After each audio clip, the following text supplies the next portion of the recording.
Projekat Mladi Čačka, Kraljeva i Gornjeg Milanovca na potezu, čiji je inicijator i nosilac Suadeo, finansiralo je Ministarstvo omladine i sporta. Trajao je 4 meseca i imao za cilj da formira čvrst model saradnje omladinskih udruženja međusobno kao i sa mladima i kroz njegovo delovanje pokrene značajnu inicijativu koja bi obezbedila institucionalnu podršku omladinskom sektoru u Čačku, Kraljevu i Gornjem Milanovcu. Nakon što je u Čačku formiran omladinski klaster Mladi na potezu, za predstavnike članica klastera realizovane su 2 radionice na teme javno zagovaranje i facilitacija. Radionice su imale za cilj da osnaže organizacije veštinama koje će njihovi predstavnici primeniti u direktnoj komunikaciji sa predstavnicima lokalnih samouprava kao i sa mladima. Ja moram misleći da su to radionice koje su držali zaista vrhunski treneri, pogotovo taj trening facilitacija. To je inače trening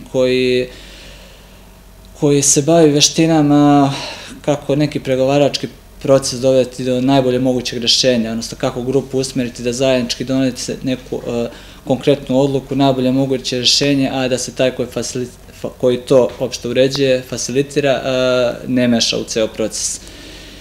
I to je trening koji je prvi put odrađen u Srbiji posle 10 godina. U proteklih mesec i po dana trajanja projekta održani su sastanci sa grupama mladih u Čačku, Gornjem Milanovcu i Kraljevu, a nakon toga i sa predstavnicima lokalnih samouprava. S obzirom da je pre početka projekta konstatovano da postoje blokade u komunikaciji sa lokalnim vlastima, pomak u komunikaciji je po završetku projekta očigledan. Kao rezultat inicijative članica klastera, a nakon sastanka sa predstavnicima lokalne samouprave u Čačku, pronađen je model da se prevaziđu prepreke usled kojih Kancelarija za mlade nije mogla da se osnuje ranije.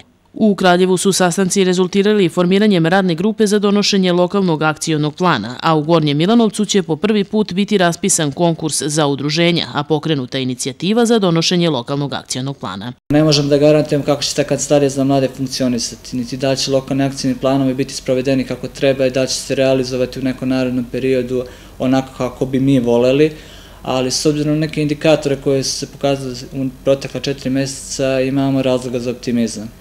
Sad naravno nama, članicama klastera kao i na predstavnicima lokalne samouprave je velika obaveza da ovaj proces dovedemo do kraja i ja lično želim da verujem da će tako i biti.